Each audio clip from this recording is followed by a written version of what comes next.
안녕하십니까, 쇼킹부동산입니다. 요즘 이런 하소연하는 사람이 많아졌습니다. 우리 집은 징그럽게 안 올라요. 팔아버릴까요? 자, 과연 어떻게 해야 될까요? 오늘 그와 관련된 내용 속 시원하게 정리를 드리고요. 오늘 영상은 유주택자뿐만 아니라 무주택자도 끝까지 보시는 것을 추천드립니다. 여러분들의 내 집 마련, 성공적인 내 집 마련에 큰 도움이 되실 거라 생각해요. 오랜만에 선착순 부동산 상담을 시작합니다. 8분을 모시고 내 집 마련, 투자, 청약, 자산 리밸런싱의 모든 것을 답변드립니다. 신청 후 7일간 댓글로 자유롭게 상담 가능하기 때문에 여러분들이 궁금하신 거 다 해소하실 수 있을 겁니다. 신청은 고정 댓글을 확인하세요. 아파트 시장의 최고 호재는 무엇일까요? 바로 지속적인 상승입니다. 자, 집값이 너무 오르면은 살 사람이 없겠지 이렇게 생각하는 분들이 많이 계시는데 절대 그렇지 않아요. 더욱 늘어나는 모습을 보인다는 거죠. 왜 급등한 아파트를 더 사고 싶어 할까요? 이걸 약간 좀 경제학 학문적으로 좀 분석해 보면은 후행적 기대 형성이라고 있어요. 자, 이건 뭐냐? 지금 오르니 앞으로 더 오르겠지 이런 기대감이 합리적 분석보다 앞선다는 겁니다. 자, 그래서 과거의 결과를 보면서 미래를 예측을 하는 거예요. 근데 계속 크게 올라왔기 때문에 내가 사도 오를 거라는 확신을 갖는다는 거죠. 두 번째는 집단 강화입니다. 다른 사람들의 행동을 따라 결정하는 심리 형상. 만약에 주변에 이제 비슷한 소득 수준을 가진 사람들이 이런 식으로 상급지를 계속 갈아타는 걸 목격한다면 본인도 따라 하려고 하더라. 이것이 지금 상급지 아파트 가격이 솔직히 과리만큼 단기 급등했지만 그럼에도 불구하고 수요가 계속 이어지는 원인이기도 합니다. 이 현상이 집중되는 곳 현재 고가 아파트 시장입니다. 가격대별로 말씀드리면 9평 기준 18억 이상, 기본적으로 20평 이상, 20억 이상 아파트에 뚜렷하게 나타나고 있습니다.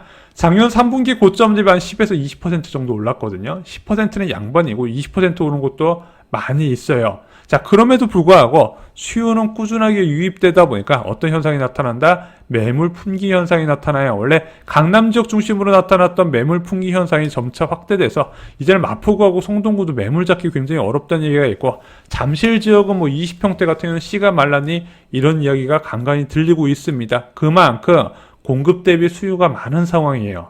현재 가격대별 회복 속도 아파트 시장의 격차가 뚜렷합니다. 18억 초과 아파트는 이제 전고점을 돌파했죠. 전고점은 찍은 건 기본이고 전고점 대비 10% 20% 급등한 곳이 실제 계속 생겨나고 있습니다. 그리고 9평 기준 매매 가격 12억에서 18억까지 아파트는요, 현재 전고점 대비 90% 내외예요. 그래서 예전에는 전고점 대비 90%면 많이 반등했다 했는데 지금 90% 내외가 굉장히 흔해졌습니다. 그리고 12억 이 아파트는 전고점 대비 75에서 85% 수준이에요. 역세권이냐 아니냐, 구축이냐 신축이냐 이거에 따라서 좀 회복률이 다르게 나타나고 있습니다. 가격대별로 다르게 반등세가 나타나다 보니까 이게 껄무새가 등장을 해요. 왜 그럴까요?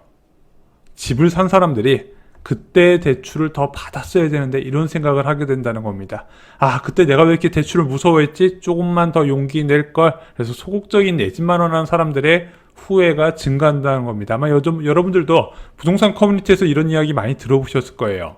여기서 잠깐 아파트 매수 원칙 좀 말씀을 드리겠습니다. 아파트는요, 한번 사고 나서 이동이 굉장히 어렵고 비용이 많이 들기 때문에 가급적 살 수 있는 가장 비싼 것을 사는 것을 원칙으로 합니다. 그래서 제일 먼저 해야 될 거는 자기의 자본금을 늘리는 거예요. 금이나 주식이나 펀드나 연금이나 보험 등 흩어진 자산을 현금화하는 게 중요합니다. 아니, 노후 대비 어떻게 하라고? 너무 이제 투자 같은 거 어떻게 하라고? 내 집 마련 하고 나서 노후 대비하는 거고요. 내 집 마련 하고 나서 투자하는 겁니다. 내 집 마련 안 단 상태에서 이것저것 다 포트폴리오 늘려봤자 나중에 내 집 마련하면서 다 해지하게 돼 있어요. 그래서 내 집 마련에 모든 것을 다 집중하시고요. 이렇게 늘린 자본금에다가 순저축액으로 계산한 상환 가능한 대출금을 신청하시면 된다는 겁니다. 그렇게 해서 살 수 있는 가장 비싼 집을 사야 후회가 덜하다는 거예요. 단순하게 집값이 더 잘 올라서가 아닙니다. 이것이 다 교통 편의성과 생활 편의성과 연결이 되어 있기 때문에 그래요. 그래서 이 매수 원칙 절대 잊지 마시기 바랍니다.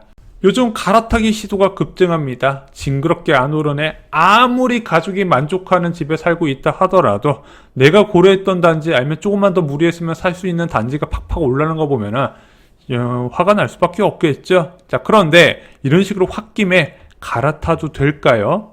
그럼 지금 타이밍에서 중급지 처분 후에 상급지 갈아타기는 어떤가요? 아시다시피 저희가 얼마 전에 영상을 제작했었죠. 이거 지금 많이 늦었습니다. 너무 많이 올랐어요. 아마 여러분들 가보시면 알 겁니다. 지금 갈아타는 타이밍인지 아닌지. 그래서 지금 섣불리 중급지 팔면요, 마음고생 굉장히 심하게 합니다. 그리고 아셔야 될 게 지금 상급지 매물도 없을 뿐더러 중급지 가격 상승 트름도 있어요. 보통 여름에 많이 상승하지 않습니까? 그래서 지금 상급지 아파트 가격은 얼마나 오를지 알 수 없는 상태에서 중급지 가격 상승 타임에서 이걸 섣불리 갈아타기 한다? 쉽지 않을 수 있다는 거예요. 이게 가격의 문제가 아니에요. 매물 자체가 진짜 없어요. 하급지 처분 후에 중급지 갈아타기는 어떤가요? 솔직히 이건 늦지는 않았어요. 저는 개인적으로 중급지 갈아타기는 상반기 중으로 끝내는 것을 추천드립니다. 앞서 설명드렸다시피 중급지 아파트 가격은 보통 여름 때 많이 움직이거든요. 그럼 여름이 되기 전에 갈아타는 걸 끝내요. 하급지 가격을 여러분들 좀 과감하게 파시고 갈아타시면 된다는 겁니다. 이거는 지금 하셔도 괜찮다고 생각을 해요. 아파트 갈아타기의 원칙도 한번 좀 말씀을 드려볼게요. 이거 어떻게 갈아타야 될까요? 간단합니다. 동시계약이에요.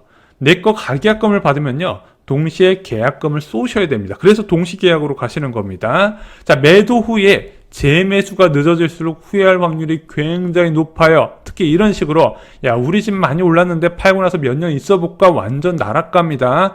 특정 10년 중 한 1, 2년 제외하고는요, 보통 이런 식으로 전략 세웠다가 굉장히 후회하는 경우 많이 있어요. 무주택자가 내 집만은 못하는 것보다 훨씬 큰 상심이 생기기 때문에 무조건 갈아타기는 동시 계약 수준으로 하시기 바랍니다. 참고로 한 가지 팁을 더 드리면은요, 내 집 비싸게 팔고 갈아타는 집 싸게 사는 건 사실상 불가능해요. 자, 갈아타는 집 싸게 사려면요, 내 집은 더 싸게 팔아야 됩니다. 그것도 원칙을 잊지 마시기 바랍니다. 보통 사람들이 내 집에 대해서 좀 과대평가하는 경향이 있거든요. 그런 과대평가 굉장히 보수적으로 잡을 필요가 있다는 거예요. 아파트 갈아타기와 주택수 늘리기 중에서 어떤 걸 선택해야 될까요?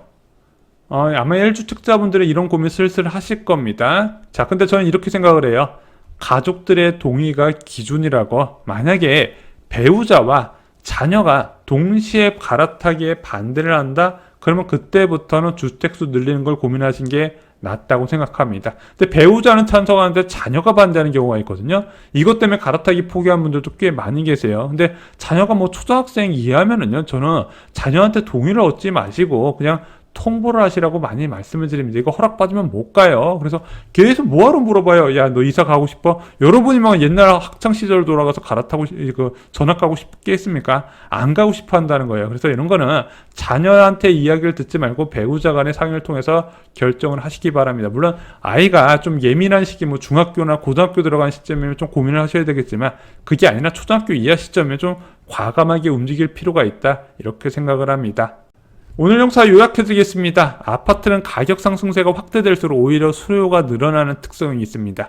반면에 상급지 아파트 같은 경우는요, 공급이 굉장히 제한적이다 보니까 수요가 늘어날수록 공급이 급감하는 특성, 중급지하고 하급지하고 다른 움직임을 보입니다. 두 번째, 아파트 가격대별 다른 움직임에 갈아타기 시도가 크게 늘어났다는 겁니다. 그래서 제가 말씀드렸죠. 무주택자분들 꼭 잊지 마세요. 집은 살 수 있을 때 가장 좋은 걸 사야 된다고. 이렇게 한번 갈아탈 때 돈이 많이 들어요. 세 번째, 상급지 갈아타기는 이제 좀 조심해야 될 단계에 들어섰습니다. 그리고 중급지 갈아타기는 서두르시는 게 좋아요. 마지막으로 아파트 갈아타기는 동시 계약이 원칙입니다. 또한 배우자와 자녀가 반대하면 그때부터는 아파트 갈아타기보다는 주택수 늘리기에 포커스를 맞춰보시기 바랍니다. 오늘 영상은 여기까지입니다. 아파트 양극화가 확대되면서 고민하는 분들이 많이 계셔서 영상을 제작했습니다. 자, 좋아요, 구독 부탁드리고요. 이 영상 보면서 생각나는 사람 있으면 이 영상 공유해 주시면 큰 도움이 될 겁니다. 감사합니다.